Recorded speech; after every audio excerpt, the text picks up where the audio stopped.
Bonsoir à tous. Bienvenue à cette toute première séance du Conseil municipal de l'année 2020. En mon nom personnel et de l'ensemble des membres du Conseil municipal, je profite de l'ouverture de cette séance pour souhaiter à tous et à toutes une belle année 2020 et surtout de nous souhaiter à tous et chacun la réalisation de l'ensemble de nos objectifs personnels, respectifs et collectifs. Alors, chers concitoyens, nous sommes donc le lundi 13 janvier et toute première séance qui maintenant a lieu à 19 h. Nous sommes à l'édifice Louis-Lepage du 754 rue Saint-Pierre, ici même dans le Vieux-Terrebonne. Avant de débuter la séance du conseil municipal, on a donc une reconnaissance, donc on a souligné la présence, donc on a deux invités. Alors, je vais me déplacer à l'avant là, pour cette dite présentation. Merci.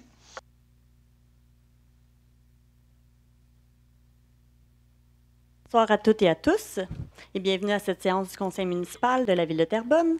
Avant de commencer la séance, nous procéderons à la signature du livre d'or de la ville de Terrebonne.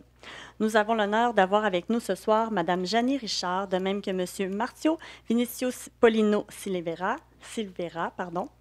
Alors, sans plus tarder, j'inviterai M. le maire à venir prendre la parole. Alors, rebonsoir à tous, chers collègues, chers citoyens, chères citoyennes. C'est avec fierté que nous recevons aujourd'hui la Terrebonnienne Janie Richard ainsi que son partenaire Marcio Vinicius Polino Silvera. J'ai bien prononcé, hein? Excellent. Nous avons eu l'occasion de voir vos prouesses cet automne à la télévision. Ce soir, nous prenons le temps de saluer votre couronnement lors de la deuxième saison de la compétition de danse télévisée Révolution. Ce formidable duo a remporté donc la grande finale. Tous deux signeront ce soir le livre d'or de la ville pour cette occasion. Le travail et le dévouement de ce duo contribuent à faire rayonner la danse au Québec. Ils ont inspiré les centaines de milliers de téléspectateurs et des danseurs à travers la province et aussi, bien entendu, les gens de Terrebonne qui étaient bien fiers de vous voir en prestation. Ils nous ont fait vivre de grandes émotions à travers leurs performances tout au long de la compétition. Nous avons été témoins de leur grande passion pour la danse et de leurs nombreuses années de pratique pour arriver à remporter cette deuxième compétition. En plus, ils sont un exemple de l'adoption d'un mode de vie physiquement actif et sain. La danse fait partie des activités culturelles et physiques et sportives offertes par la ville. J'espère que vous viendrez soutenir nos participants un jour ou l'autre. Les citoyens de tout âge peuvent s'épanouir dans cette discipline. Vous êtes d'ailleurs les bienvenus à assister au spectacle de danse de la ville de Terrebonne au printemps qui vient. Alors, nous procéderons donc maintenant à la signature du livre d'or. Alors, félicitations à Janie et Marcio. Bravo.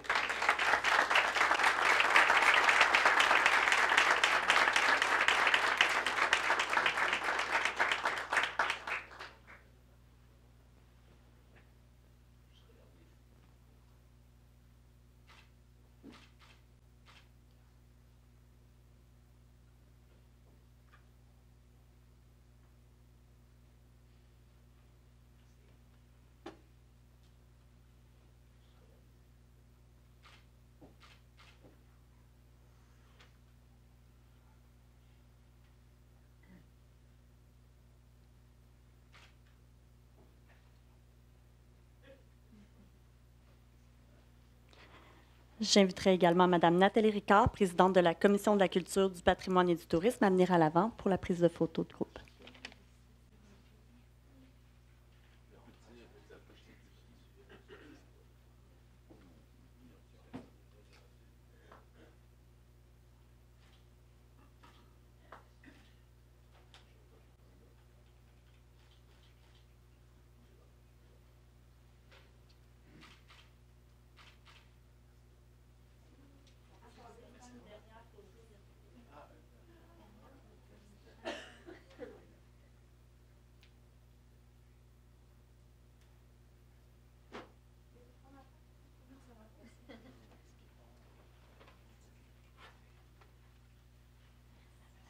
J'aimerais également céder la parole à Mme Janie Richard. Ben, en fait, je voulais juste pas trop prendre de votre temps ce soir, mais c'est vraiment un honneur, puis on est vraiment touchés, en fait, de cette belle invitation ce soir. Pour nous, de pouvoir faire rayonner la danse, c'est notre travail, mais c'est notre vie aussi, puis si on peut inspirer les jeunes et moins jeunes à juste poursuivre leurs rêves, c'est tout un accomplissement. Donc, merci énormément pour cette belle reconnaissance. C'est vraiment apprécié.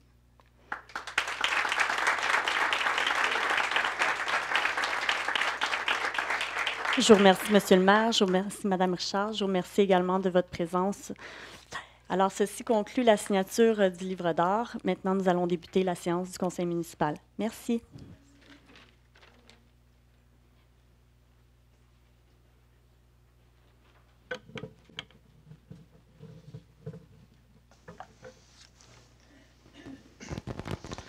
Alors, bonsoir à tous.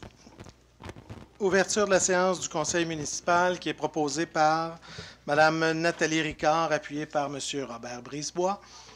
Alors, l'ordre du jour proposé ce soir que vous avez sous les yeux par Mme Brigitte Villeneuve, appuyée par Dany Saint-Pierre. Vous avez tous reçu le procès-verbal des dernières séances du conseil, soit du 9 décembre et séance extraordinaire du 18 décembre.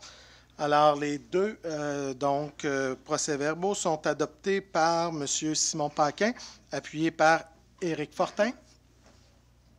Alors, M. le greffier, d'abord pour le dépôt des documents. Oui, merci. Le dépôt du rapport d'embauche des employés, dépôt de la reddition de compte mensuelle des évaluations de fonctions cadres pour décembre 2019, dépôt de la reddition de compte mensuelle des abolitions pour décembre 2019, dépôt du procès-verbal du comité exécutif des séances ordinaires tenues les 4, 11 et 18 décembre, ainsi que la séance extraordinaire du 9 décembre 2019, et dépôt du rapport relatif à l'imposition de mesures administratives et disciplinaires. Merci, M. le greffier. Alors, nous arrivons donc à la toute première période de questions pour les membres, donc les citoyens ici présents. Vous connaissez les règles du jeu. C'est maximum 5 minutes, incluant 2 questions. Il doit y avoir tout d'abord un premier préambule suivi d'une question et par la suite, une seconde question peut être posée. Alors, les gens doivent s'avancer, se présenter, donner leur adresse et s'exprimer par la suite. Alors, bonsoir. Votre nom, votre adresse et votre adresse. Ouais.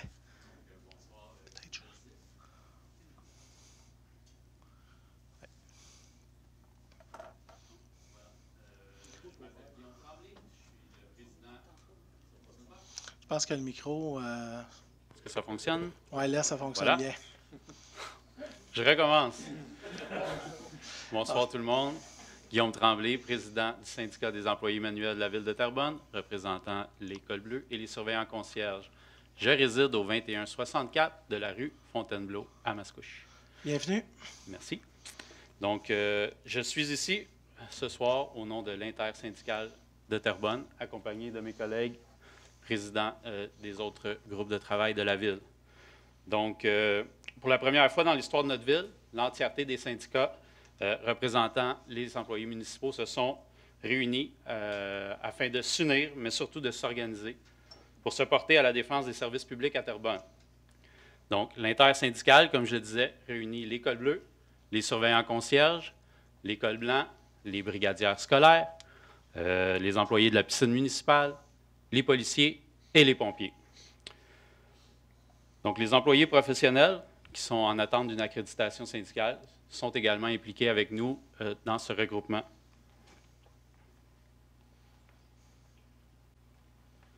Bonsoir. Excusez. Bonsoir.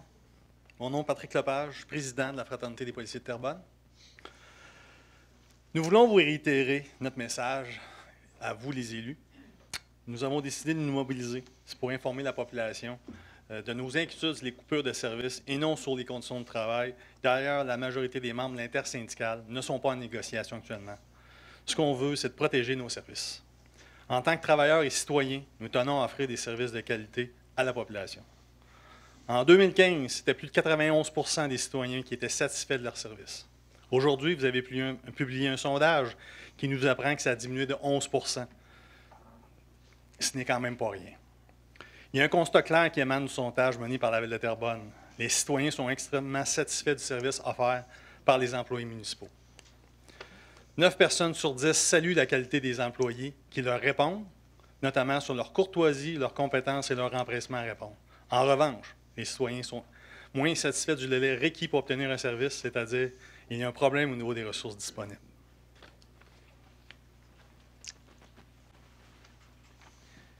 Bonjour, Sylvain Roy, je suis le président de l'Association des pompiers au 1333 rue Nationale. Nous tenons à être transparents avec les citoyens puisque nous menons cette démarche pour eux. La semaine dernière, nous avons envoyé une demande de rencontre à M. Plante. Nous voulons vous rencontrer pour obtenir de votre part un engagement formel et public.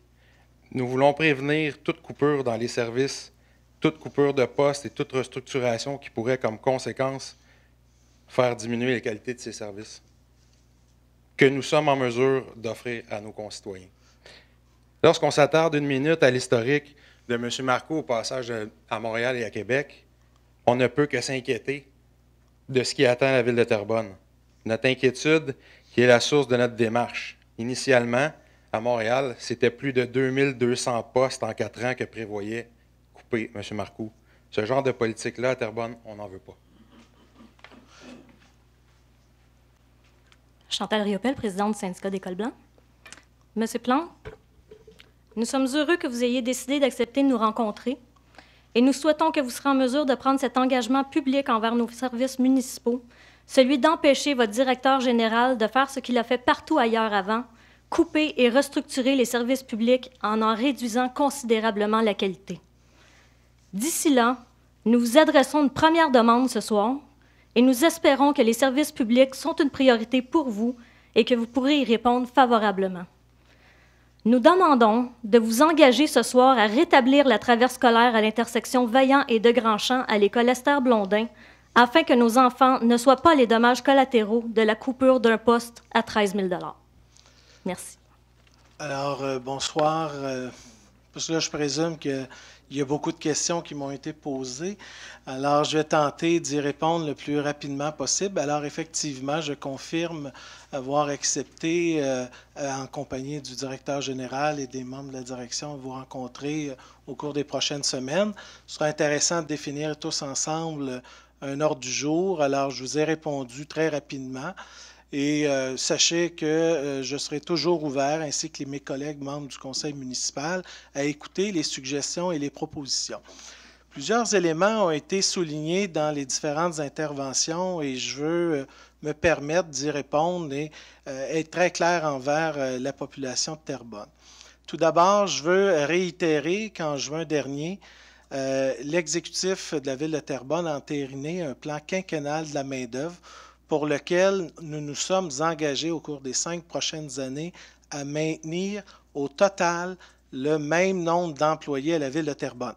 Donc, actuellement, on a près de 930-940 employés équivalents temps plein et notre objectif, c'est de maintenir le même nombre d'employés. D'ailleurs, j'écoutais votre collègue, président du syndicat des employés. Quand je suis arrivé en poste en 2017, la première requête que j'ai eue du syndicat des pompiers, c'était celle d'avoir ce qu'on appelle dans le langage du domaine le 5e homme. Alors, on a signé plusieurs ententes avec le syndicat pour ajouter des ressources pour rencontrer cet objectif-là. Dans chacune de nos directions, on fait évidemment l'analyse des besoins. Je le dis toujours, il y a de la mouvance dans nos organisations du travail. Parce que s'il n'y avait pas de changement dans nos organisations, il y aurait encore aujourd'hui des secrétaires à la Ville de Terrebonne qui taperaient des lettres à la dactylo.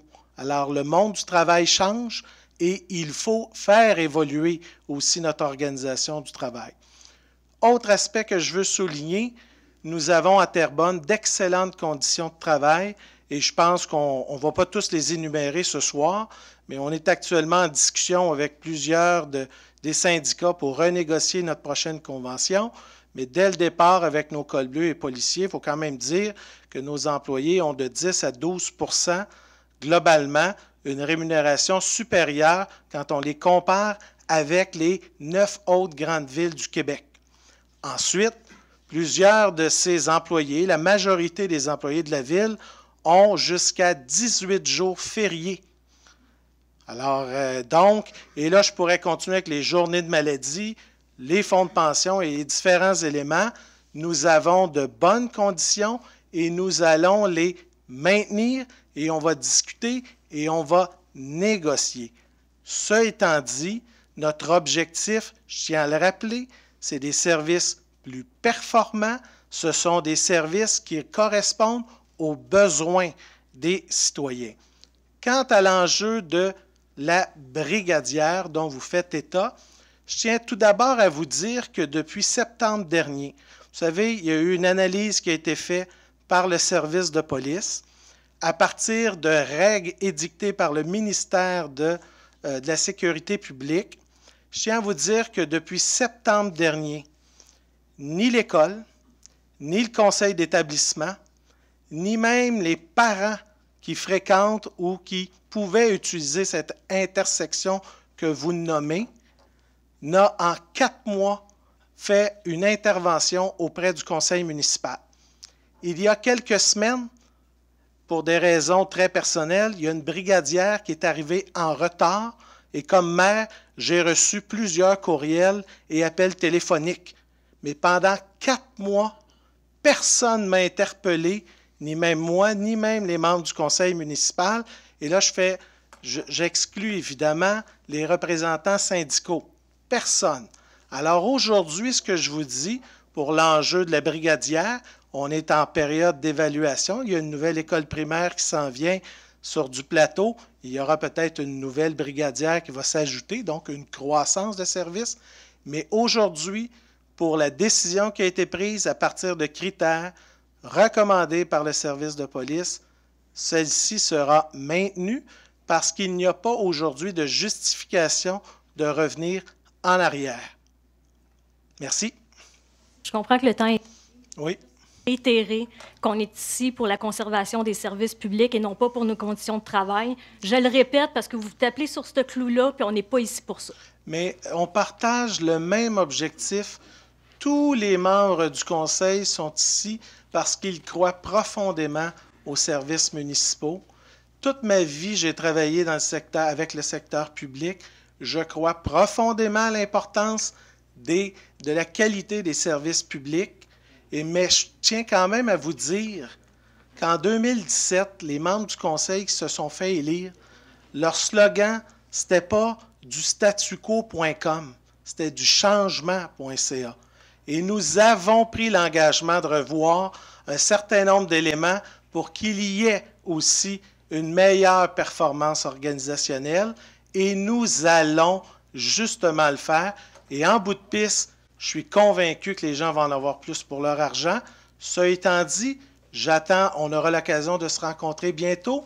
Vous aurez l'occasion de me présenter certainement quelles sont les réductions de services, parce que j'ai hâte de vous entendre sur cette question-là.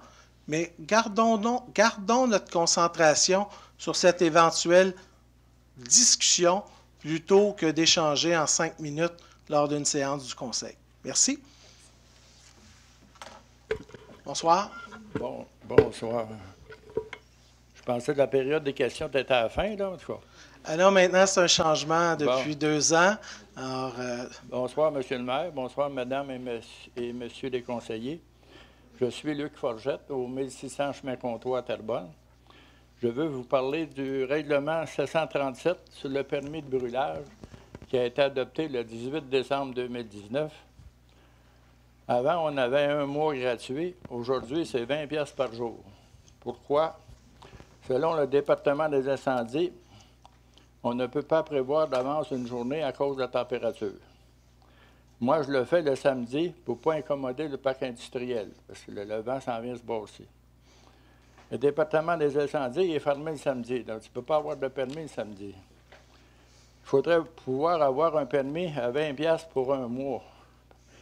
Parce que cela me permettrait de faire le brûlage de façon sécuritaire pour une journée. Parce que moi, je brûle une journée. C'est pas tout le mois, là. Les samedis, s'il ne fait pas beau, je le fais l'autre samedi. Parce que là, s'ils me chargent 20 piastres pour un samedi, je ne le fais pas, ils vont-tu le remettre à l'autre? C'est ça le problème. En passant à Mascouche, on a un permis pour 1 mois gratuit. Là-dessus, ont-tu des réponses là-dessus? Oui, bien, je pourrais vous laisser aller savoir s'il y avait une question, mais pour vous répondre rapidement, d'abord, vous avez cité Mascouche, mais on pourrait citer Laval et d'autres municipalités. Juste pour les gens qui nous écoutent, c'est important de comprendre que pour obtenir ce type de permis-là, il faut être d'abord en zone agricole. On s'entend? Lorsque vous êtes dans un milieu résidentiel, vous ne pouvez pas faire brûler. Ce qui est important d'expliquer pour vous et pour les gens qui nous écoutent, le nouveau règlement, et d'abord, l'objectif, c'est d'amener les citoyens à s'identifier lorsqu'ils veulent faire brûler sur leur terre agricole différents éléments. Deuxième aspect, il y a une offre de service qui est donnée, comme par exemple la visite d'un pompier qui va sur place s'assurer que la dite demande de brûlage puisse être fait conformément et sécuritairement. Là où je veux un petit peu corriger, c'est que lorsque, comme citoyen, vous faites une demande, par exemple, pour le 7 juillet, le samedi 7 juillet, et admettons qu'il pleut cette journée-là, ce que je veux vous rassurer, c'est qu'il vous est permis, pour différentes raisons, de modifier votre journée. Par exemple, au samedi 14 juillet. Alors, lorsque vous faites une demande de permis pour une journée de brûlage au coût de 20 $, je tiens à préciser que c'est un service individuel, donc vous l'obtenez d'une certaine manière, mais il y a une charge administrative, le déplacement d'un pompier, s'assurer que tout est correct. Alors, si vous faites une demande, par exemple, pour une journée X et qu'il ne fait pas beau, vous pouvez communiquer et faire transférer cette journée-là à une autre journée de votre choix. Ce que vous ne pouvez obtenir, c'est 30 jours consécutifs pour 20 $, la permission de faire brûler sur votre terrain. Alors, c'est vraiment, je pense que c'est important de vous le souligner que l'exemple que vous donnez, vous avez le droit de changer de journée. J'ai le droit de changer de journée, mais il reste que le problème qui arrive, moi, j'appelle toujours la police le matin pour certifier que je vais faire brûler. Celui qui m'a donné le permis, il dit que ce n'est pas nécessaire. Mais là, 4-5 ans, je ne le faisais pas. Mais la police et les pompiers étaient rendus dans le cours. J'avais mon permis. Tandis que là, en le faisant, là, je ne vois pas personne. Là. Donc, tout le monde, la police est au courant de ce qui se passe. Parce que vu des pompiers, ils m'ont dit que ce n'est pas nécessaire, mais moi, je le fais. La police est avertie, donc tout le monde est au courant. Si la police voit un feu quelque part, elle sait que c'est chez nous qu'il y a un feu. Donc, il n'y a pas de problème. J'aurais juste une autre affaire. J'aurais une autre chose à dire sur le chemin Comtois. On a rajouté 50 km de Claude Léveillé à Jacques Forgette. Êtes-vous au courant? Bien, je vais laisser le conseiller parce que, écoutez... Oui, ça avait été une demande. Déjà qu'il y avait entre Claude Léveillé et Gascon qui était à 50. Donc, cette zone-là était plus habitée. Donc, on a fait en sorte qu'elle ait été changée à 50 km/h. C'est pas plus habité, mais c'est parce qu'il y a des chevaux. Il y a aussi des chevaux, effectivement. Moi, j'aurais une demande qu'elle se fasse jusqu'à monter Valiquette. On est en train de valider ça. Il y a une demande qui a été faite au comité de circulation. Effectivement, on regarde ça aussi. Au moins, en montée Valiquette, le monde va le voir, le panneau. Parce que quand on s'en vient, moi, j'ai parlé à bien du monde, ils ne savaient pas que je me comptois, il y avait 50 km. Là. Puis la police, elle te donne un beau ticket. Là. On est en train de regarder cette option-là aussi pour justement le restant. Là, au moins, ils voient le panneau, puis mettez une affiche comme quoi c'est 50 km pour avertir le monde. Vous avez raison. On va avoir des contraventions, mais c'est pas le fun. Mais... On va regarder cette option-là. Bon, bien, merci à vous. Merci à vous. Merci. Bonsoir. Bonsoir. Votre nom? Marie-Ève Couturier. Je demeure au 80 rue Chambéry. Alors, ce soir, j'ai une question en tant que mère de famille et citoyenne de Terrebonne. J'ai une bonne communication avec mon conseiller généralement, mais je trouvais ça important ce soir là, que l'ensemble du conseil puisse entendre mes demandes. Donc, en tant que bonne mère de famille, je voulais planifier la semaine de relâche là, qui s'en vient rapidement. Et je me suis mis à faire des recherches sur l'offre de services dans la région. Et j'ai constaté rapidement qu'il y avait seulement Groupe Plein Air Terrebonne, là, qui offrait un camp de jour qui est assez spécialisé, plutôt coûteux et avec un nombre de places très limité là, pour les familles de la région. Donc, la Ville subventionne en partie ce camp de jour-là, mais il n'y a pas d'autres offres là, à part d'entreprises privées. Donc, comparativement à ce qu'on retrouve dans des villes voisines, par exemple, je me demandais si on pouvait espérer, pour les familles de Terrebonne, éventuellement, une offre de camp de jour pour la relâche. Bon, première des choses, je veux simplement vous rappeler un aspect historique. D'abord, les camps estivaux. À l'époque, on appelait ça les OTJ. Pour les plus anciens, ont connu cette formule-là. C'était l'objectif, on appelait ça les terrains de jeu dans le parc à proximité. Puis, à ce moment-là, les villes avaient pris cette responsabilité en période estivale de faire de l'organisation des terrains de jeu. D'ailleurs, OTJ, c'était Organisation Terrain de jeu. Il s'en est poursuivi, donc, au cours des 3 à 4 décennies suivantes, l'offre d'un service en période estivale que nous maintenons et que nous aurons en période de l'été. Maintenant, quant à la semaine de relâche, d'ailleurs, ici à Terrebonne, cette année, il y a non pas une, mais 2 semaines de relâche, hein, parce qu'il y a le secteur ouest qui n'est pas en même temps que le secteur de Terrebonne-Centre, on peut dire d'une certaine manière. Il y a historiquement le GEPAT qui offre toujours un service de garde. Ce qu'il faut savoir, c'est que la Ville, lorsqu'elle embauchait, ce qui ne sera plus le cas dans les prochaines années, elle embauchait des étudiants en période estivale, des gens qui sont au cégep, à l'université, et qui devenaient donc les responsables de ces services de garde en période estivale.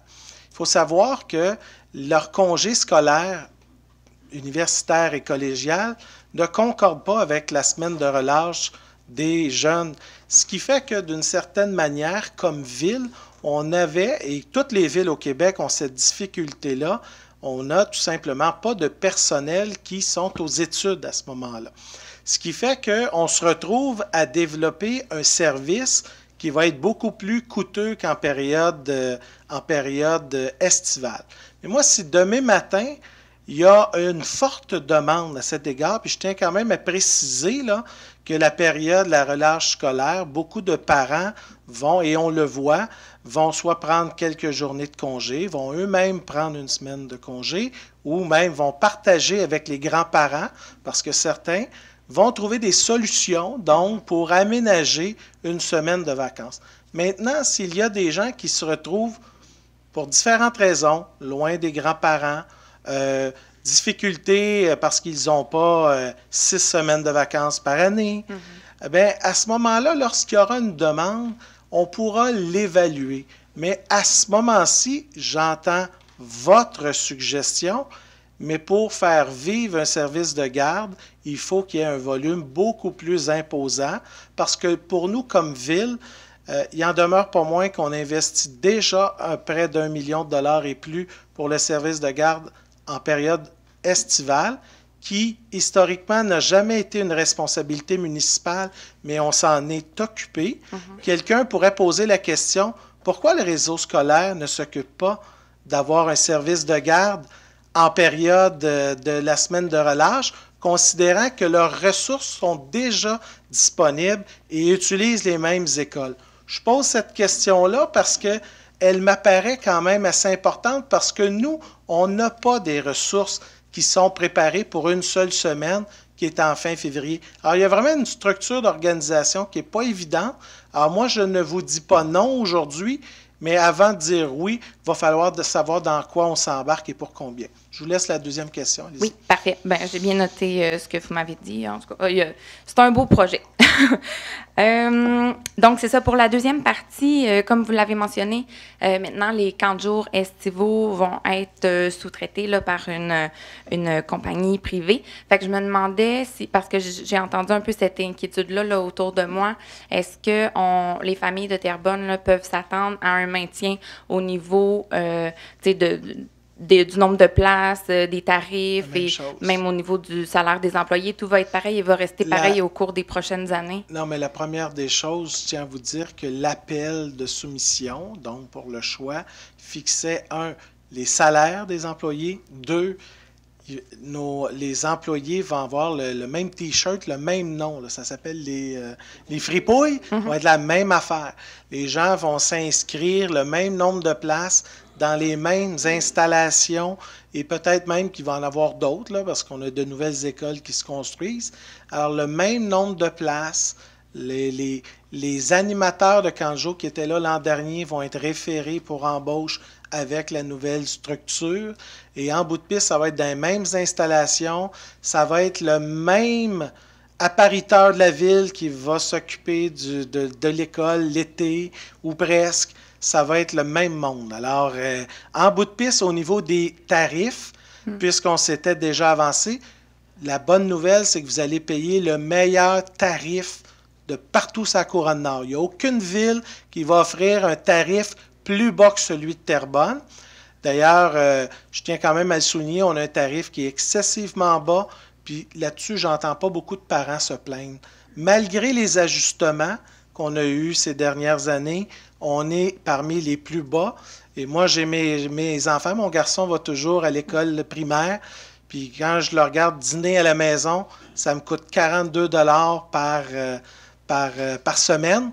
Puis quand je l'envoie au camp de jour de la ville pour une semaine qui dure beaucoup plus que l'heure du dîner, je vous rassure, ça coûte à peine plus que 42 $. Parfait. Alors, c'est rassurant. Merci. Merci. Bonsoir. Bonsoir. Votre nom? Monsieur Gévry, 3120 rue Tremblay. Oui. La Plaine. Bonjour.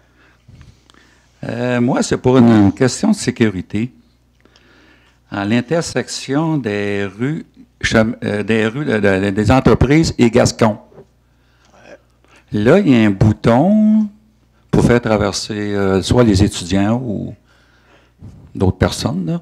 Ça ne doit pas être des entreprises et Gascon, ça ne doit pas être des étudiants. Là. Il y a le cégep de Terrebonne, un petit peu plus loin. Oui, sur des entreprises et Gascon, ça ne doit pas être Gascon. Là. Oui. Chemin Gascon et des entreprises. Le cégep est sur des entreprises, un peu plus loin. Là, ceux qui s'en vont à La Plaine, ceux qui ne veulent pas aller au terminus, ils traversent, ils s'en vont de l'autre côté pour prendre l'autobus qui s'en vient vers La Plaine. Là, il n'y a pas de décompte.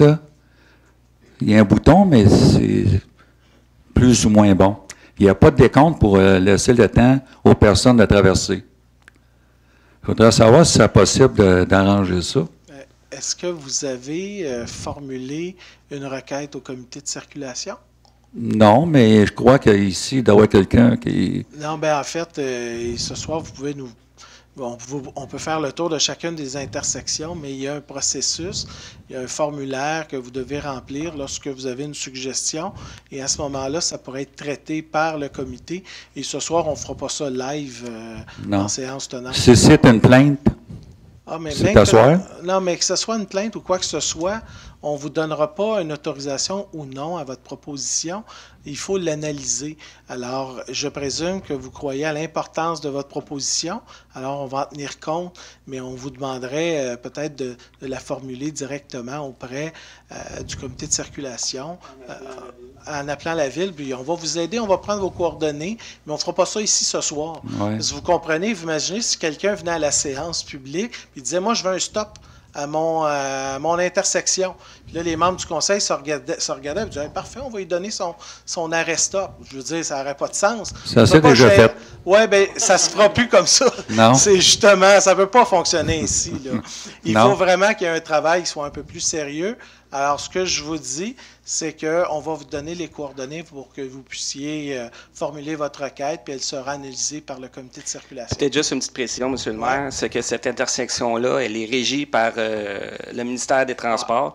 Donc, oui, vous allez faire votre demande, mais je veux juste vous dire qu'elle va être, la réponse va être longue, pas à cause du comité de circulation, à cause que cette lumière-là, elle est régie ministère des Transports. C'est juste pour... ça peut être long. Oui, mais on va prendre votre demande, comme M. le maire a dit, mais ça peut être un traitement qui peut être un petit peu plus long, malheureusement. Oui. Fait qu'il peut y avoir un accident ou n'importe quoi. En attendant, non, mais écoutez, monsieur, c'est pas une priorité. Non, écoutez, monsieur, ce soir, un citoyen pourrait venir au micro et dire, moi, je veux que ça à 6,40, la limite de vitesse, ce soit 140 km. On va l'écouter, mais à la fin, la décision relève du ministère des Transports du Québec. Ce que je veux dire, c'est que sur le tronçon que vous soulignez, on peut être tous d'accord ce soir avec vous, mais ultimement, ce n'est pas le conseil de ville qui va autoriser ce changement-là. Je m'adresse à un monsieur qui va prendre ma demande, puis s'asseoir. Oui, exactement. Ils vont la prendre. Ce qu'ils peuvent faire, c'est qu'ils vont faire une analyse et par la suite, avec l'analyse du comité, renforcer votre demande auprès du ministère des Transports. Mais je tiens à vous dire que ça prend toujours un petit peu plus de temps parce que ça relève d'abord et avant tout du ministère des Transports. Très bien, merci. Merci. Alors, je ne vois pas d'autres personnes, ce qui mettra donc un terme à la première période des questions. Ce soir, Monsieur le greffier, il n'y a pas de questions en ligne. Alors, nous arrivons donc au premier point à l'ordre du jour, le point 5.1. Monsieur le greffier. À l'article 5.1, il est résolu que Mme la conseillère Nathalie Ricard soit nommée maire suppléante pour la période du 1er janvier au 30 juin 2020. Alors, c'est proposé par Yann Maisonneuve, appuyé par Éric Fortin. À l'article 5.2, il est résolu que le conseil municipal autorise la modification de la grille de pointage, critères de pondération, dans le cadre d'un appel d'offres public de services professionnels concernant la préparation d'un programme fonctionnel et technique pour un hôtel de ville selon les critères et pointages détaillés au projet de résolution. Alors, c'est proposé par Yann Maisonneuve, appuyé par Simon Paquin. Juste, Monsieur le maire. Oui. Juste pour être conséquent, en fait, là, sur notre position relative à cette mesure, je vais demander le vote. Même s'il s'agit juste de la grille de pointage, en fait, dans mon cas, j'aime mieux m'exprimer déjà d'emblée sur cette futur projet. On s'entend, vous et moi, qu'il n'y a pas de pépine, qu'il n'y a pas de quoi que ce soit. Là, non, je suis entièrement d'accord. C'est juste pour être conséquent que nous, alors, pour nous, ce n'est pas une vision qu'on veut. Est-ce que d'autres membres souhaiteraient s'exprimer? Ça va? Il faut juste ouvrir le micro. Hier, c'était ouvert déjà, ça marche. Alors, je vais juste mentionner, M. le maire, c'est ça, que ce vote-là, c'est sur l'analyse des besoins de la ville en termes d'organisation. Oui, c'est ça. Et non pas, il n'est pas question de construire un hôtel de ville. C'est très clair, comme les documents que vous avez reçus le disent très clairement. Excellent. Alors, quels sont ceux... Je comprends tout à fait dans le point pareil, mais l'objectif pareil, moi, selon moi, c'est pas là ce qu'on doit aller en tant que conseil de ville. Puis en ce sens, je l'ai déjà exprimé, puis je vais mettre ma position, malgré le fait que c'est juste cet élément-là. Excellent. Alors, quels sont ceux qui sont en faveur du point 5.2? Levez la main. Alors, ceux qui s'opposent? Alors, voilà. Merci. Monsieur le greffier. Donc, l'article 5.2 est adopté à la majorité. 5.3. 5.3. Il est résolu que le conseil municipal propose et appuie la nomination de Mme la mairesse de Boisbriand, Marlène Cordato, en regard du poste à combler au sein du conseil d'administration d'Exo. Alors, c'est proposé par Brigitte Villeneuve, appuyé par Dany Saint-Pierre. À l'article 5.4, il est résolu que le... Un instant, monsieur. J'aimerais juste annoncer que je dénonce mon intérêt relativement à ce point. Merci. Excusez-moi, je l'avais oublié dans l'ordre du jour, mais c'est important. Alors, le point 5.4. À l'article 5.4, il est résolu que le conseil municipal demande au ministre de l'Éducation et de l'Enseignement supérieur de s'assurer que 100% du territoire de la ville de Terrebonne se retrouve au sein d'un même centre de gestion scolaire. Alors, c'est proposé par Serge Gagnon, appuyé par Éric Fortin.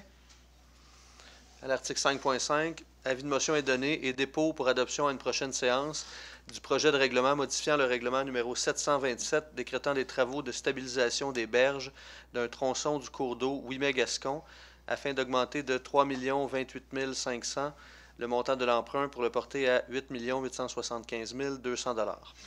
Alors, c'est proposé par Simon Paquin, appuyé par Éric Fortin. À l'article 5.6, avis de motion est donné et dépôt pour adoption à une prochaine séance du projet de règlement modifiant le règlement 428 constituant un fonds local réservé à la réfection et à l'entretien de certaines voies publiques. Alors, proposé par Danny Saint-Pierre, appuyé par Éric Fortin. À l'article 5.7. Pardon? C'est juste une proposition. Il y a comme un suppléant, c'est un suppléant d'avis de motion. Oui, c'est ça. À l'article 5.7, avis de motion est donné et dépôt pour adoption à une prochaine séance du projet de règlement modifiant le règlement 662 ayant pour objet de rembourser à la MRC Les Moulins les coûts reliés aux travaux d'entretien du cours d'eau Ruisseau de la Plaine et prévoyant un emprunt de 111 810 $ afin de modifier la répartition des superficies contributives. Alors ça, c'est un avis de motion de Mme Brigitte Villeneuve. À l'article 5.8, avis de motion est donné et dépôt pour adoption à une prochaine séance du projet de règlement numéro 720 décrétant des travaux de construction d'une conduite maîtresse d'aqueduc sur l'avenue Pierre-Dansereau et le boulevard des Plateaux et pour en payer le coût, un emprunt montant de 12 741 000 $. Alors, c'est un avis de motion par Serge Gagnon.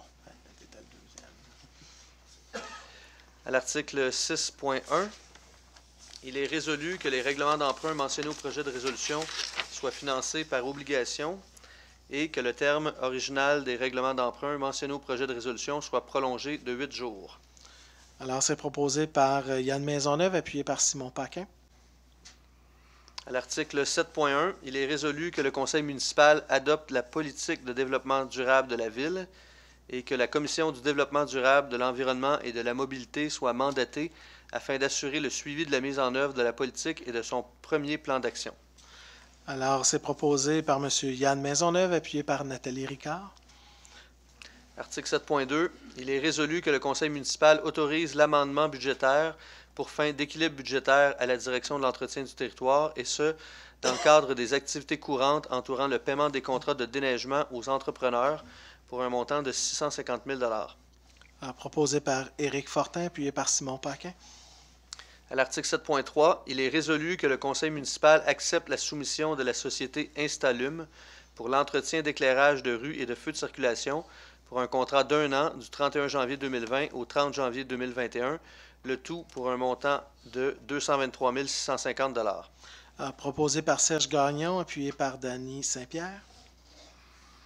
À l'article 7.4, il est résolu que le conseil municipal adopte la définition d'un nouvel objet qui fera partie du règlement d'emprunt parapluie numéro 687, soit l'objet numéro 9, travaux de stabilisation de la digue Terrasse Mathieu. Proposé par Danny Saint-Pierre, appuyé par Éric Fortin. À l'article 8.1, les dérogations mineures, il est résolu que le conseil municipal donne suite aux recommandations du comité consultatif d'urbanisme suivantes. Premièrement, pour le projet au 1720 rue de Génévrier, que le conseil municipal autorise dans le but d'aménager un bachelor la réduction de la superficie de plancher du logement principal à 127 m², alors que le règlement prévoit un minimum de 160 m². Est-ce qu'il y a quelqu'un qui souhaiterait s'exprimer sur ce dossier?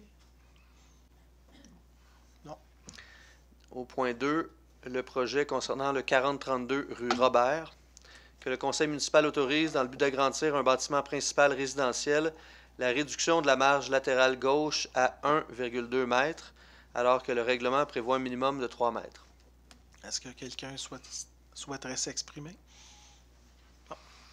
Au point 3, le projet concernant le 1501 rue Yves Blais, que le conseil municipal autorise, dans le but de construire un bâtiment institutionnel, l'augmentation de la longueur maximale de l'abaissement d'une bordure à 36 mètres, alors que le règlement prévoit un maximum de 1,25 m, et l'augmentation de la longueur des abaissements à 100 % de la longueur totale de la bordure, alors que le règlement prévoit un maximum de 25 %. Je vois personne au micro.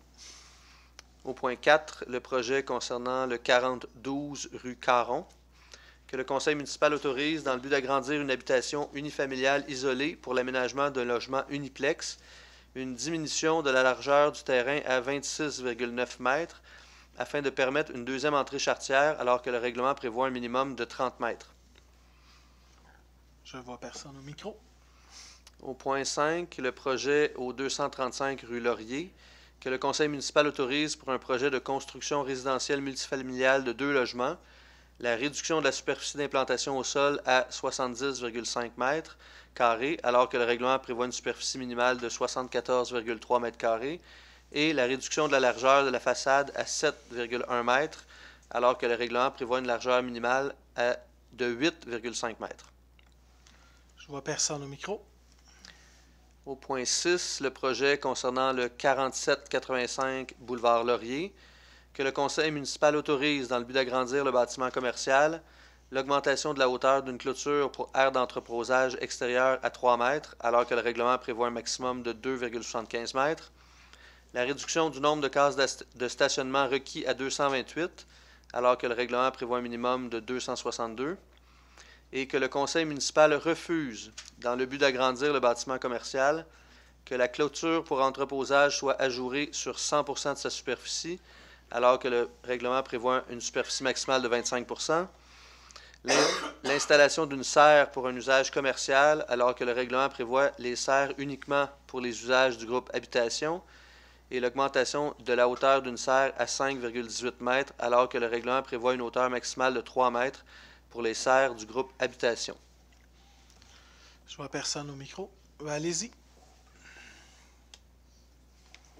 Votre nom, votre adresse. Attendez, juste ouvrez le micro. Allez-y. Ça marche, quoi? Oui. Moi, je voudrais savoir, pour toutes ces dérogations-là, à quoi servent les règlements qui ont déjà été établis? Écoutez, est-ce que vous souhaitez vous exprimer sur le dossier qui vient d'être nommé? Non, tout au complet. Il faudra revenir à la deuxième période de Oui. questions. Ça va? Ça va. Merci. Merci.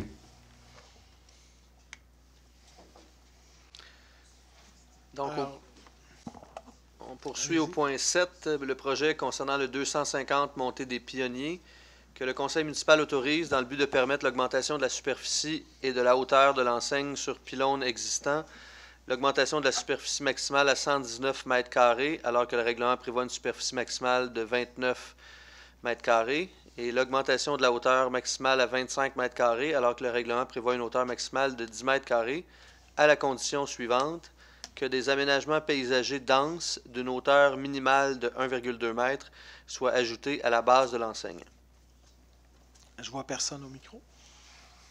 Au point 8, le projet concernant le 2157 chemin Saint-Charles, que le conseil municipal refuse la création d'un lot dérogatoire sur les éléments suivants, une superficie de 211 m², alors que le règlement prévoit un minimum de 440 m², une largeur de 12,4 m, alors que le règlement prévoit un minimum de 15 m, une profondeur de 20 m, alors que le règlement prévoit un minimum de 29 m, et que le conseil municipal refuse l'implantation d'une nouvelle habitation unifamiliale isolée sur les éléments suivants, que la marge avant soit 3,5 m, alors que le règlement prévoit un minimum de 6 m, que la marge latérale soit à 0,8 m, alors que le règlement prévoit un minimum de 2 m, et qu'une seule place de stationnement soit requise, alors que le règlement prévoit qu'un minimum de 2 cases est requis. Je vois personne au micro.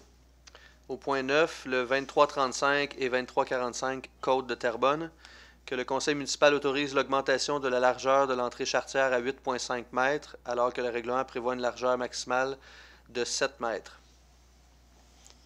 Je vois personne au micro.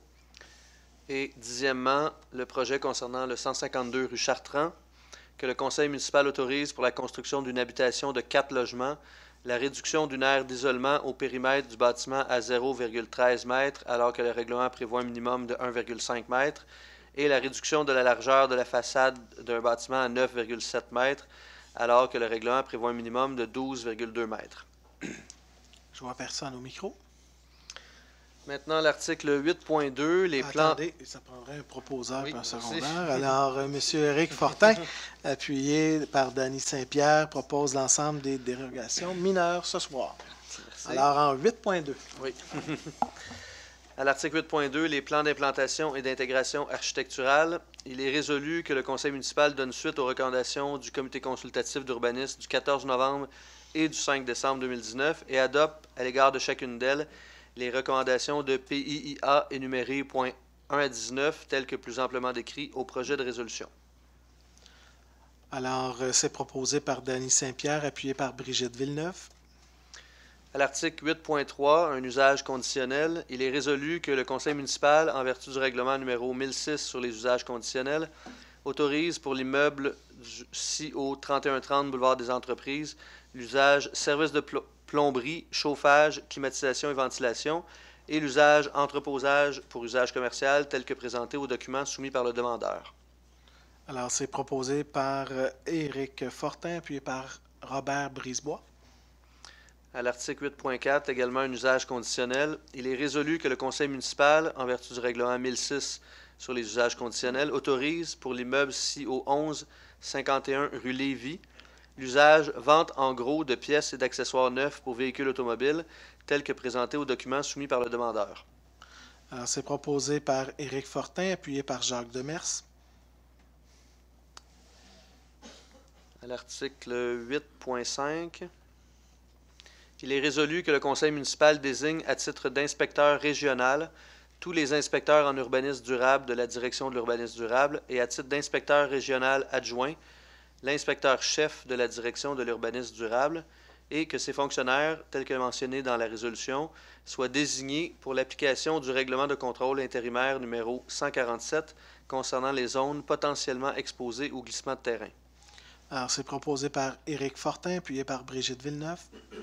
L'article 8.6, il est résolu que la Ville consent à ce que ses fonctionnaires ou officiers responsables de la délivrance des permis agissent à titre d'inspecteur métropolitain local, tel que prévu par le règlement de contrôle intérimaire de la communauté, et exercent les pouvoirs et devoirs énumérés à l'article 4.7 de ce même règlement. Alors, c'est proposé par Dany Saint-Pierre, appuyé par Éric Fortin.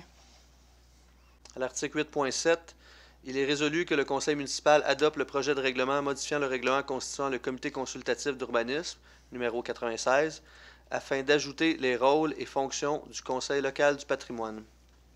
Alors, c'est proposé par Éric Fortin, appuyé par Brigitte Villeneuve. À l'article 8.8, il est résolu que le conseil municipal renouvelle pour une période de 2 ans, à compter du 13 janvier 2020, le mandat des résidents suivants pour siéger à titre de membre du comité consultatif d'urbanisme, Serge Léger et Jean-Pierre Boucher. Alors, c'est proposé par Dany Saint-Pierre, appuyé par Brigitte Villeneuve. Veuillez prendre note ce soir que 2 sièges seront donc à pourvoir au cours des prochaines semaines.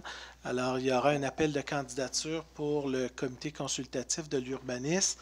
Je tiens à spécifier que dans le profil de compétences, il y aura une indication pour valoriser des candidatures qui ont un profil et ou un intérêt ou expertise en lien avec toute la notion de protection du patrimoine et de façon à venir enrichir l'ensemble des membres du comité consultatif de l'urbanisme. Alors, l'appel est donc lancé. Les citoyens qui sont intéressés, vous connaissez la procédure. Il y a donc analyse là, au cours des prochaines semaines, prochains mois, là, pour 2 postes à pourvoir au CCU, Comité consultatif de l'urbanisme. À l'article 9.1, il est résolu que le conseil municipal autorise le maire et le greffier à signer pour et au nom de la Ville le protocole d'entente à intervenir avec la Ville de Saint-Lin-Laurentide se terminant le 30 juin 2020 afin d'offrir à ses citoyens la possibilité d'emprunter pour une période temporaire des documents dans le réseau des bibliothèques municipales de Terrebonne. Alors, c'est proposé par Brigitte Villeneuve, appuyé par Nathalie Ricard. À l'article 9.2, il est résolu que le conseil municipal reconnaît pour 1 an, soit du 13 janvier 2020 au 12 janvier 2021, les organismes tels que mentionnés dans la résolution à titre de partenaires de l'action communautaire sur le territoire de la municipalité. Alors, c'est proposé par Simon Paquin, appuyé par Nathalie Ricard. À l'article 9.3, il est résolu que le conseil municipal procède au versement de la subvention totale de 756 $ à l'organisation du hockey féminin de Lanaudière, représentant 73 participants résidents. Alors, proposé par Nathalie Ricard, appuyé par Simon Paquin. À l'article 9.4, il est résolu que le conseil municipal procède au versement des subventions aux organismes mentionnés au projet de résolution. Pardon. Une petite gorgée d'eau. Que le conseil municipal procède au versement des subventions aux organismes mentionnés au projet de résolution et que soient autorisés les transferts budgétaires également mentionnés au projet de résolution. Alors, c'est proposé par Brigitte Villeneuve, appuyé par Éric Fortin. À l'article 10.1, il est résolu que le conseil municipal adopte le nouvel organigramme de la direction de l'entretien du territoire et de la direction de l'urbanisme durable et abolit un des 3 postes de secrétaire à la direction de l'urbanisme durable et crée un poste de technicien en mécanique de bâtiment à la direction de l'entretien du territoire. Alors, c'est proposé par Yann Maisonneuve, appuyé par Simon Paquin. À l'article 10.2, il est résolu que le conseil municipal adopte le nouvel organigramme de la direction des technologies de l'information et procède à la création du poste professionnel de conseiller en système d'information. Alors, c'est proposé par Simon Paquin, appuyé par Yann Maisonneuve. À l'article 10.3, il est résolu que le Conseil nomme Maître Nathalie Bohémier à titre de chef de division Affaires juridiques et assistante greffière à la direction du greffe et Affaires juridiques à compter du mardi 14 janvier 2020, selon les conditions prévues au protocole d'entente de l'Association des employés cadres. Alors, c'est proposé par Yann Maisonneuve, appuyé par Simon Paquin. À l'article 10.4, il est résolu que le conseil municipal nomme Mme Nathalie Renier à titre de directrice de l'administration et finances et trésorière à compter du lundi 10 février 2020, selon les conditions prévues au protocole d'entente de l'Association des employés cadres. Alors, c'est proposé par Simon Paquin, appuyé par Yann Maisonneuve. À l'article 11.1, il est résolu que le conseil municipal adopte la politique de signalement concernant les principes directeurs et modalités d'application des règles du BIELT. Alors, c'est proposé par Danny Saint-Pierre, appuyé par Serge Gagnon. À l'article 11.2, il est résolu que le conseil municipal autorise le maire et le greffier à signer pour et au nom de la ville l'entente relative à la fourniture d'un service d'incendie avec la ville de Sainte-Anne-des-Plaines. Proposé par Danny Saint-Pierre, appuyé par Serge Gagnon. À l'article 11.3, il est résolu qu'une demande soit faite au ministère de la Sécurité publique d'envoyer l'hydroglisseur en temps opportun sur la rivière des Mille-Îles dans le secteur Lachenay afin d'éviter la formation d'embâcles. Alors, proposé par Serge Gagnon, appuyé par Nathalie Ricard. Je tiens à préciser que c'est à titre préventif, qu'elle n'est pas requise à l'heure actuelle. Donc, je voulais juste m'assurer que c'est à titre préventif pour ce point 11.3. Alors maintenant, nous arrivons en affaires nouvelles. Est-ce qu'il y a des points? Ça va de ce côté-là. Nous arrivons, vous savez que la prochaine séance du conseil municipal aura lieu le lundi 10 février prochain à 19h. Je répète toujours l'heure, en sachant que les gens vont être habitués. Ici même à l'édifice Louis-Lepage, au 754 rue Saint-Pierre. Nous arrivons donc à la période des déclarations pour les membres du conseil. Alors, je commencerai tout d'abord par M. Simon Paquin.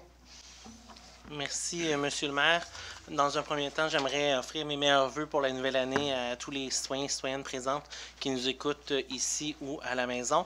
Et j'invite la Ville de Terrebonne sollicite la généreuse collaboration pour la 3e édition de la collecte de sang des citoyens et des employés de la Ville. On sollicite la population. Cette année, l'événement aura lieu sous la présidence d'honneur de la Dr Karine Mainville, citoyenne de Terrebonne et mère de Jacob, décédée d'une leucémie en février 2019 et instigatrice de l'équipe Jacob Strong aux 24 heures de Tremblant. Une fois de plus, nous faisons appel à votre grand cœur pour prendre un peu de temps de votre journée et faire un don de sang. Votre geste contribuera à sauver des vies. Votre générosité permettra également d'approvisionner les banques de sang d'Emma Québec et ultérieurement les hôpitaux de la province. Plusieurs milliers de patients, enfants et adultes ne recouvreraient pas la santé sans les dons de sang. Chaque don compte. Nous vous invitons donc le jeudi 30 janvier et vendredi 31 janvier et le 1er février prochain à la cour centrale des Galeries de Terrebonne. La collecte de sang aura lieu le jeudi, vendredi de 10h à 20h et le samedi de 10h à 15h30. Joignez-vous à nous et jouez un rôle actif dans votre collecte. L'objectif cette année est de réunir 360 donneurs. Ensemble, nous pouvons y arriver. Merci, M. le maire. Merci. Alors maintenant, Mme Brigitte Villeneuve. Alors, bonsoir, M. le maire. Bonsoir, les citoyens. Dimanche, le 26 janvier, il y aura un déjeuner qui sera servi par les Cheveux de Colomb au local des Cheveux de Colomb de La Plaine, au 2181 rue de l'Espace à La Plaine, de 8h à midi. Pour la somme de 7 $, vous allez déguster un très bon déjeuner. Je poursuis encore avec les Cheveux de Colomb de La Plaine, organise un quilloton samedi le 1er février, de 19h à 22h, au quai plus de Mascouche. Alors, le but des activités est de ramasser de l'argent pour aider les familles démunies et en difficulté. Communiquer avec le grand chevalier Louis Valiquette. Il m'a donné la permission de donner son numéro de téléphone, 514-791-6195. Je profite aussi de l'occasion pour la Fondation Bon Matin de Mme Cossette, qu'elle est ici présente dans la salle ce soir. Alors, la Fondation Bon Matin sera à l'École Saint-Joachim à partir du 23 janvier pour 4 mois. Alors, les enfants auront les services de Fondation Bon Matin, services aux enfants le matin, pommes, oranges et yogourt pour 5 sous, 5 cents, je ne sais plus comment le dire. On dit 5 cents? 5 cents. Et à la Saint-Valentin, un sac surprise. C'est bien ça, Mme Cossette? Parce qu'elle est là. Avec des petits cœurs en chocolat. C'est ça, des petits cœurs sûrement. Merci à Mme Cossette et son équipe de bénévoles, des gens de cœur, pour leur excellent travail auprès des jeunes. Merci beaucoup, Mme Cossette. C'est tout. Merci, Mme Villeneuve. En terminant, M. Maisonneuve. Alors, la parole est à vous. Oui, merci, M. le maire. Donc, je suis très heureux de l'adoption de la politique de développement durable. C'est une belle nouvelle pour débuter l'année 2020. Cette politique, c'est pas avec un échéancier. Dans le fond, c'est une politique, ça doit vivre, ça doit évoluer et se bonifier, surtout dans ce cas-ci. Donc, vous verrez donc une politique forte en ce qui a trait à l'environnement et au développement durable. La politique a été conçue par des citoyens pour des citoyens. Donc, au printemps dernier, si vous vous souvenez bien, il y avait eu des vox pop, des rencontres, sondages en ligne. Donc, c'est la vision des citoyens qui a été reflétée, qui est en bonne partie dans cette politique-là. À l'heure actuelle, ce qu'on est en train de faire, c'est qu'on est en train de prendre des mesurables. Donc, je vous donne un exemple. Donc, on qualifie les GES qui sont émis par la Ville. Lorsqu'on va avoir au printemps probablement ces informations-là, on va pouvoir présenter un plan d'action afin de vraiment d'atteindre des objectifs. Quand on veut quelque chose de mesurable, de quantifiable, bien, on ne peut pas donner ça en l'air comme ça. Donc, il faut vraiment se baser sur des données. C'est les données qu'on recueille présentement pour faire vraiment un travail de rigueur. Donc, je tiens naturellement à remercier tous les citoyens qui ont participé, l'administration aussi, le comité aviseur qui a travaillé avec Englobe, ainsi que les gens membres de la commission pour leur travail. Et aussi, on l'entérine dans le fond. Il va y avoir une conférence de presse qui va avoir lieu lors du plan d'action, mais d'ici là, pour vous mettre quelque chose sous la dent, prochainement, vous pouvez voir les réseaux sociaux et sur le site web de la Ville, il va y avoir des détails concernant la politique. Et comme je vous dis, plus tard, probablement, peut-être au début de l'été, il va y avoir, ça va être la présentation des mesures, dans le fond, qui vont être effectuées. Merci. Merci, M. Maisonneuve. Bravo aux membres de la Commission du développement durable, mais aussi les 4 citoyens qui étaient appelés à soutenir les travaux, le comité aviseur plus spécifiquement. Je pense que c'est un engagement, puis plusieurs de ces citoyens ont apprécié toute l'ouverture de contribuer justement à l'avancement et aux réflexions qui viendront avec le plan d'action qui sera proposé, déposé et entériné d'ici la période estivale. Alors, félicitations à tous. Nous arrivons avant la période de questions des citoyens. Je ne sais pas s'il y avait des questions pour des membres du Conseil. Alors, peut-être juste lever la main. Alors, c'est pas tant des questions directement, mais plutôt certains commentaires. J'aimerais juste revenir sur la période de questions, M. le maire. Au tout début, plusieurs citoyens ont interpellé des aspects intéressants. D'ailleurs, j'aimerais saluer l'engagement en fait des employés de la Ville de Terrebonne en fait pour la préservation des services. Je trouve ça vraiment intéressant que nos employés décident d'ajouter en fait à la contribution aux idées politiques en fait au niveau de la Ville de Terrebonne. Et je tiens néanmoins à dire que vous l'avez vu dans le passé, au niveau de la protection des services offerts aux citoyens, vous avez des alliés autour de la table, vous avez des conseillers municipaux autour de la table qui ont travaillé dans le passé pour préserver certains services jugés essentiels en fait aux qualités des citoyens de Terrebonne. Et en ce sens, en tout cas, je parle pour moi dans mon cas, c'est sûr que je vais continuer aussi en ce sens et je vais avoir un œil assez vigilant. Concernant la proposition de Mme Couturier, je trouve ça effectivement intéressant. Ça serait intéressant aussi qu'on puisse peut-être regarder là, avec une commission s'il y a une possibilité de le faire là, à moindre coût, évidemment, là, pour la suite des choses. Mais je trouve néanmoins l'idée super intéressante ce soir qui a été apportée.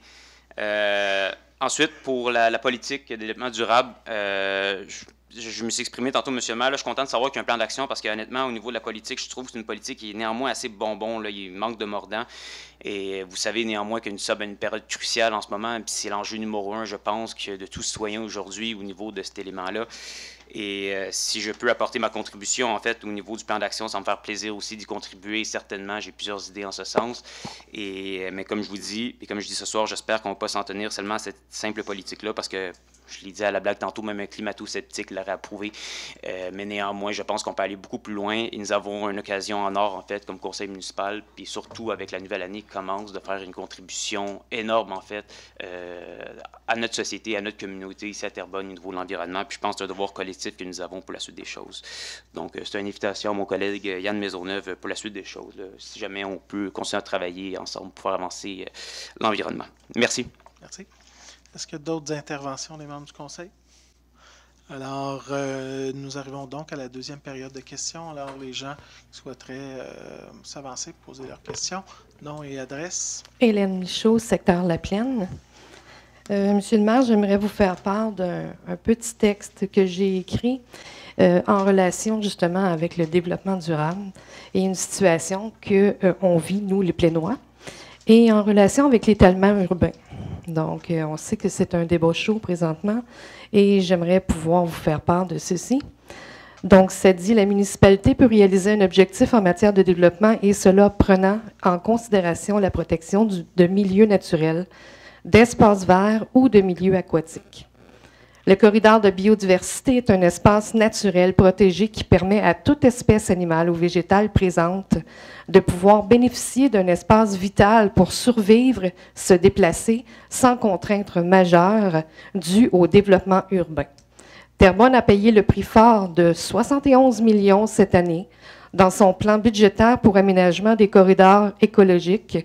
En 2017, l'investissement annoncé était de 60 millions pour la création du corridor de biodiversité dans le quartier éco-responsable Urbanova. C'est pour nous tous un moment important environnementalement, mais très décourageant d'un point de vue économique, car la note est salée. Mais que dire maintenant de l'étalement urbain et de l'impact que cela aura sur nous, qui sommes non seulement le contribuable payeur, mais l'utilisateur de tout un réseau de transport. Le règlement du zonage permet à la municipalité de découper son territoire, zones, parties, secteurs différents en déterminant la vocation pour contrôler l'usage. Mais dans tous les cas, les municipalités peuvent être responsables ou co-responsables de la gestion des sites protégés. Ici, le mot co-responsable est de mise, car MRC plus MRC sont en cause. Et surtout, ils ont entre les mains les décisions du sort qui nous est réservé. La CMM travaille depuis plusieurs années à assurer équilibre entre développement et conservation. Elle contribue financièrement dans le cadre d'un programme d'acquisition et de conservation des espèces boisées. Mais, du revers, nous sommes contributeurs. Le prix est aussi payé par tous les citoyens et citoyennes de Terrebonne. L'avis favorable du ministère des Affaires municipales pour que la MRC de Montcalm puisse faire du développement résidentiel dans les champs réservés jusque-là aux cultures aura-t-il un impact sur nous? Les Plénois sont-ils pris en otage de trop fort achalandage qui vient de nos voisins immédiats? Selon notre maire, le problème de fond, c'est la congestion routière. Alors voilà ce qui m'interpelle. La Plaine a son problème de fond qui perdure depuis un bail. Il serait temps d'en connaître la cause. Selon la presse, la ministre des Affaires municipales précise qu'un développement cohérent du territoire doit se faire en positionnant le citoyen au centre de nos préoccupations. Ici, le centre de vos préoccupations, nous vous demandons de bien vouloir nous consulter davantage dans ce débat important. Une étude de déplacement du réseau Montcalm vers Les Moulins pourrait-elle nous aider à mieux comprendre les impacts qu'ont nos voisins sur notre réseau routier? Cet étalement urbain aura-t-il aussi un impact direct ou indirect? Combien cela représente en termes économiques sur mon compte de taxes si je dois assumer les impacts de leurs décisions? Quel est le prix environnemental qu'impose l'étalement urbain proposé par nos voisins? Le nôtre, cette année, il a coûté 71 millions. Et ce n'est pas fini. Alors, ce sont des questions que j'aimerais qu'ils soient posées au ministère des Affaires municipales. Et je pense qu'une étude d'impact de déplacement routier, à savoir, un exemple, Montcalm versus Boulevard Laurier qui s'en vient vers chez nous à La Plaine, Montcalm, déplacement du curé Barrette qui s'en va vers Mascouche, un exemple. Donc, ça concerne pas juste la ville de Terrebonne, mais aussi la MRC en tant que telle. Et je pense que je vais aussi déposer cette demande à la MRC. Alors, voilà, c'était mon moment, comment on pourrait dire, montée de lait contre, contre la situation. Merci. Merci. Vous comprendrez qu'en 0 secondes, je ne pourrais en ajouter davantage, mais je vous rassure que les interventions des maires de la région, de Terrebonne et de Mascouche, s'inscrivent dans cette mouvance. Alors, comme vous, on maintient la cadence et on pose les bonnes questions à cet effet. Alors, bonsoir. Bonsoir, Valérie Doyon, 580 rue du Sentier de la Forêt. Aujourd'hui, je suis là aussi pour parler de la politique de développement durable. En fait, je voulais proposer quelque chose ou valider si ça va faire partie là, concrètement de la politique de développement durable. Parce que vous avez parlé tout à l'heure de moyens mesurables et puis il y a déjà des choses qui sont mesurées, il y a déjà des choses qui sont clairement nuisibles pour l'environnement. Une de ces choses-là, ce sont les produits de consommation à usage unique. Un des produits qui a déjà une dizaine de municipalités qui ont décidé d'offrir un incitatif financier aux citoyens, ce sont les produits d'hygiène féminine. Donc, par exemple, nos voisins de Mascouche, de Saint-Roch-Lachigan et puis tout ça offrent un rabais qui va offre une subvention de 50 % là, justement pour réduire, parce qu'on parle de quand même 45 milliards de produits qui sont rejetés chaque année là, dans l'environnement, puis ça prend 400 à 500 ans à se dégrader. Donc, je voulais savoir si ça fera partie là, concrètement de votre politique, parce que je pense qu'il y a des choses il y a des engagements clairs là, qu'on n'a pas besoin nécessairement d'attendre un an là, pour avoir. Là, et ça urge, c'est nos enfants qui dans le fond, c'est l'avenir de nos jeunes en ce moment. Merci. Je veux juste vous rassurer pour ce soir. D'abord, le Conseil ne s'est pas prononcé sur un projet de plan d'action. Alors, pour nous, ce serait difficile ce soir de vous dire que telle ou telle action va s'y retrouver parce que le Conseil sera appelé, à partir des consultations qui ont été menées dans la dernière année, à proposer un plan d'action et à en discuter. Tout ce travail-là en conseil n'a pas été fait. Alors, ce soir, vous pourriez nous sortir une liste de 80 mesures, puis nous demander oui, non, peut-être. On ne pourra pas vous répondre à cette question-là parce que ça fait partie du travail qui a été confié au comité au cours des prochains mois. Alors, vos suggestions, on les entend, mais ce soir, on ne peut pas vous dire si quelque chose est exclu ou inclus. Alors, tout est sur la table, donc rien n'est exclu. Alors ça, je pense que c'est important de le souligner, tant pour vos questions ou toute autre question qui pourrait être posée quant au plan d'action. Alors, M. Maisonneuve, je pense qu'il y a eu des discussions là, sur le sujet déjà. Donc, effectivement, vous parlez par exemple de la COP là, oui, à Mascouche. Bon, effectivement, bon, ben, c'est une des choses qui a déjà été discutée. L'administration est déjà saisie du dossier de voir comment faire une recommandation là-dessus. Est-ce que, puis de valider avec les gens, bon, Mascouche, etc., d'avoir quelque chose de quantifiable. Combien est-ce que, par exemple, ça a été déposé dans l'empêcher d'aller dans un site d'enfouissement versus un l'autre, etc. C'était la même chose, la même évaluation qui avait été faite dans un autre domaine, mais par exemple pour la lame déchiquetrice, pour les tondeuses, c'est un peu la même chose. On a donné un incitatif qui est, je pense, 30 $, je pense. 20 $. Puis, c'est ça, parce qu'on était capable vraiment de mesurer comme il faut.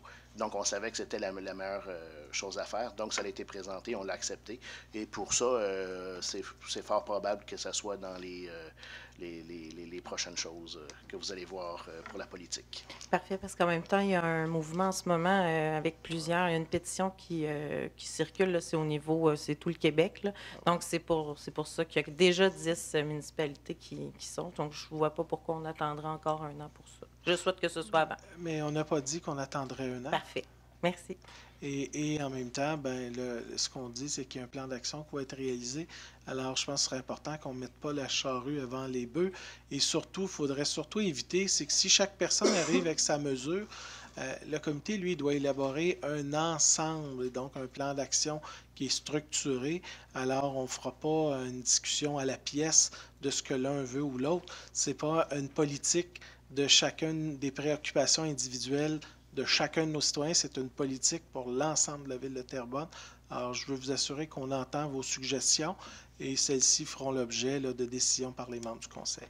Je tiens juste à souligner que c'est pas individuel, c'est collectif. Non, mais dans votre cas, c'est que si chaque personne vient au conseil proposer une idée, je veux dire, on ne peut pas bâtir un plan d'action de cette manière-là. C'est un ensemble de mesures qui vont être étudiées et non pas l'une après l'autre. Parfait, merci. Merci. Ah, bonsoir. Bonjour. Monsieur Givry, 3120 Tremblay. C'est le bon piton. Moi, c'est à propos des dérogations encore. Je ne comprends pas le système des dérogations, qu'il y en a tant que ça. Qu'il y a déjà des règlements de fait et on abrège le règlement à propos des dérogations. C'est votre première question ou? Oui. Juste bien comprendre. Tout y aller. Allez-y, M. Marcoux. Je sais que...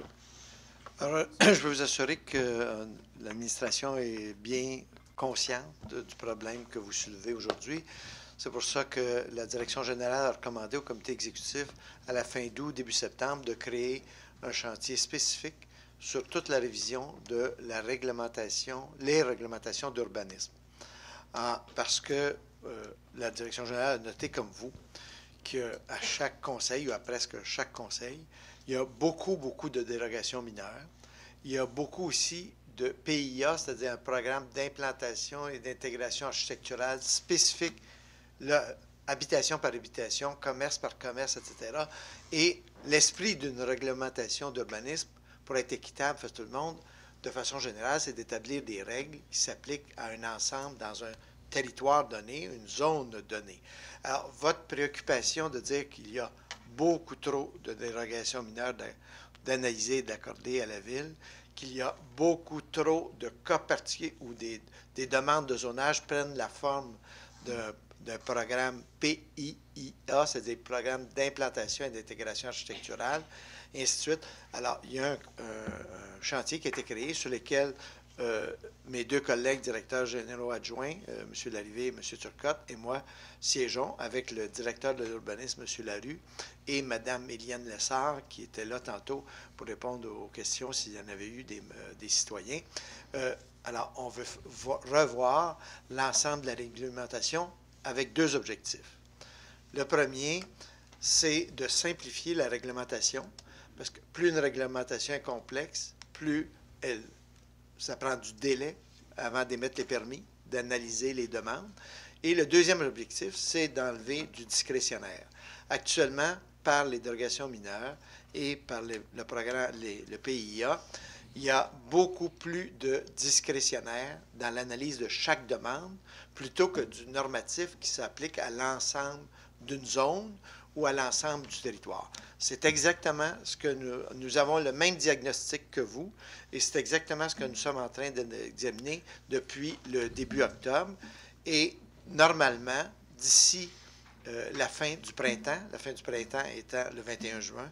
D'ici la fin du printemps, il y aura des modifications réglementaires qui seront proposées au Conseil dans le sens que vous souhaitez. L'autre chose qu'on a noté aussi dans les dérogations mineures, des fois, on dit la règle, c'est 10 mètres, puis on dit on fait une dérogation mineure pour 100 mètres d'écart. Alors, une dérogation mineure, là, une différence entre 10 mètres et 13 mètres, ça peut se comprendre. Mais une dérogation mineure pour 10 mètres pour passer à 100 mètres d'écart, ça ressemble à une dérogation mineure. Je vais vous donner un autre exemple. Ça ne peut pas nuire aux voisins ou les dérogations? Non, parce que normalement, la première chose qui est exigée, ça c'est une qualité actuellement, la première chose qui est exigée, c'est que les voisins doivent signer un papier comme quoi ils ont été informés que leur voisin fait une demande pour avoir une dérogation ou un plan particulier d'intégration. Ça, c'est quelque chose qui est déjà bien fait. Mais je vais vous donner un autre exemple de dérogation mineure qui est venu ici devant le Conseil, où on a augmenté le nombre d'étages d'un bâtiment de 5 à 6 étages et on a traité ça dans un programme de dérogation mineure. Même plus donc, que ça. Moi, une dérogation mineure, c'est passer de 5 à 6 étages. Je pense que c'est... Il y a une interprétation, c'est justement les réglementations actuelles laissent beaucoup de place au discrétionnaire et à l'interprétation. Alors, on veut diminuer ça. Il ne s'agit pas de faire disparaître. Surtout les hauteurs, comme on peut voir dans Terrebonne, là, au sommet, là, les tours pour les personnes âgées. J'ai trouvé que ça en vient comme Montréal, un peu, là, la ville. Bien, ça, c'est une autre caractéristique que vous portez, puis sur lesquelles on s'interroge actuellement. Il y a beaucoup de zones à Terrebonne, je n'ai jamais vu ça ailleurs, là, où il n'y a pas de hauteur maximale de prévu dans le règlement. Dans telle zone, il n'y a pas de hauteur maximale. Qu'il y a une discussion, puis il y a un projet, dit moi, au lieu de 10 étages, je veux construire 15 étages, je le soumets à l'analyse, je le soumets au membre du conseil, puis on modifie le zonage en conséquence. Ça, c'est parfaitement démocratique. Mais que dans un règlement, dans telle zone, dans plusieurs zones, il n'y a pas de hauteur maximale de prévu pour les bâtiments. Moi, je peux vous dire, là, en 30 ans de vie municipale, je n'ai jamais vu ça. Alors, c'est des choses...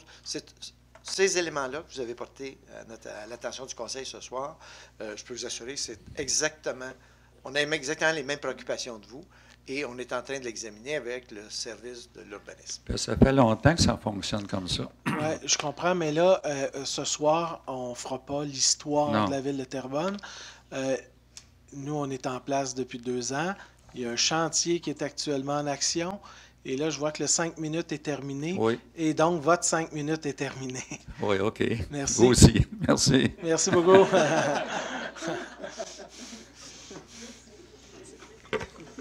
Monsieur le maire, mesdames, messieurs, Janine Cossette, 1420 rue Forget, sur l'île Saint-Jean. Alors, monsieur le maire, je voudrais avoir de l'information sur la grille de pointage concernant un futur hôtel de ville. C'est quoi au juste, là? Bon, première chose, la grille de pointage, c'est pas pour de la construction, c'est pour choisir l'entreprise qui va faire l'analyse de nos besoins, de l'ensemble de nos bâtiments et faire ce qu'on appelle le plan fonctionnel et technique. Alors, il va y avoir un appel de soumission. Puis là, bien, il y a des gens qui vont déposer des soumissions et les soumissions vont être évaluées par un comité technique. Et ce comité-là, bien, il va se baser sur la grille de pointage. Alors, c'est juste ça qui est entériné. Il n'y a pas de pépine, il n'y a pas de règlement d'emprunt. Non, c'est ça que je surveille parce que là, on a assez de choses à payer qu'il faut faire attention. Exactement. Hein? Sinon, on va être en faillite tantôt. Non, c'est ça. Là, il ne faut pas être alarmiste ce soir. Non plus. Parfait. Merci. Deuxième question. La question que j'ai déjà posée sur l'île Saint-Jean concernant le centre d'achat qui fait dur pas mal. Je me pose des questions. Quand ça va accoucher, ce dossier-là? Écoutez, à ce moment-ci, la direction de l'urbanisme, avant les fêtes, il y a eu une proposition qui va cheminer de la part d'un promoteur. Proposition que je vous ai déjà dit qui, à mon sens, va s'inscrire dans les intérêts du secteur. À ce moment-ci, tant que le dossier n'est pas réglé, ben, je ne peux pas vous annoncer quoi que ce soit. Alors, c'est un travail qui continue de cheminer à la direction de l'urbanisme. Dès que l'information va être connue, vous pourrez en être informé, Mais avant cela, vous ne pourrez pas être informé, malheureusement. Et vous tenez compte qu'on ne veut pas avoir de la haute intensité sur l'île Saint-Jean, s'il vous plaît? Moi, je ne veux pas avoir un freedom, là. Moi, ce que je vous dis, à cet endroit-là, les dimensions vont être très... ils vont être très acceptables dans le schéma actuel. Il y a déjà des bâtiments qui sont à 4-5 étages dans ce secteur-là. Oui, mais il ne faut pas dépasser ça, parce que sinon, c'est l'entrée, on va faire dur. Hein? Mais ce que je veux vous dire ce soir, c'est que vous exprimez votre opposition. Moi, ce que je vous dis, par rapport à quoi que ce soit, moi, ce que je vous dis, c'est qu'il va y avoir une proposition qui va être présentée par le promoteur. Et lorsqu'elle sera connue, vous pourrez venir vous exprimer à ce moment-là. Et là, ce soir, on fait une discussion sur des hypothèses qui, dans les faits, n'existent pas. Alors, ce que je vous dis... Excusez, hypothèse, mais moi, j'aime mieux prévenir que guérir. Alors, en disant que je ne veux pas de la haute intensité, vous savez exactement ce que les citoyens de la ville de l'île Saint-Jean aimeraient avoir. Non, un instant. J'entends ce que vous souhaitez pas. Il faut faire la distinction. Moi, je suis sur l'île Saint-Jean, puis il y a beaucoup de monde qui m'en parle. Oui, je comprends. Mais ce soir, vous vous exprimez au jeu. C'est important aussi de le souligner. Il faut faire la distinction entre les deux, Mme Cossette. Alors, je vais refaire ma présentation au nom de certaines personnes qui sont sur l'île Saint-Jean, qui se posent des questions sérieuses, qu'on ne veut pas avoir une haute intensité. Alors, automatiquement, j'aime mieux vous poser la question maintenant. Vous savez exactement ce que les gens sur l'île peuvent vous demander éventuellement. Je comprends, mais ce que je vous dis ce soir, c'est qu'il n'y a pas d'haute densité. Le projet qui est présenté, ce n'est pas de la haute densité. Ça va? Alors, vous pouvez faire toutes les enquêtes que vous souhaitez, mais... Non, je ne fais pas d'enquête, je ne suis pas détective. Non, c'est ça, exact. Non. Je m'excuse, je n'ai pas encore suivi ce cours-là. C'est bien. Mais pour le moment, je pense que faire une discussion alors qu'on n'a pas de projet à présenter, ce sera un peu inutile ce soir. Alors, pour terminer, je voudrais vous souhaiter de la santé pour l'année 2020, du bonheur, et surtout de continuer à ne pas trop bouger ma ville, s'il vous plaît, et de régler plusieurs dossiers qui sont actuellement assez litigieux. Alors, je vous souhaite une bonne année, tout le monde, et je vous suis de près. Vous savez que ma ville, je l'aime, ça fait 50 fois que je le dis. Merci, bonsoir. Bonne soirée. Alors, merci à vous tous. Alors, c'est ce qui met un terme à la séance du Conseil. Alors, M. Jacques Demers et M. Robert Brisebois proposent la levée de cette Assemblée. Bonsoir, bon retour à tous.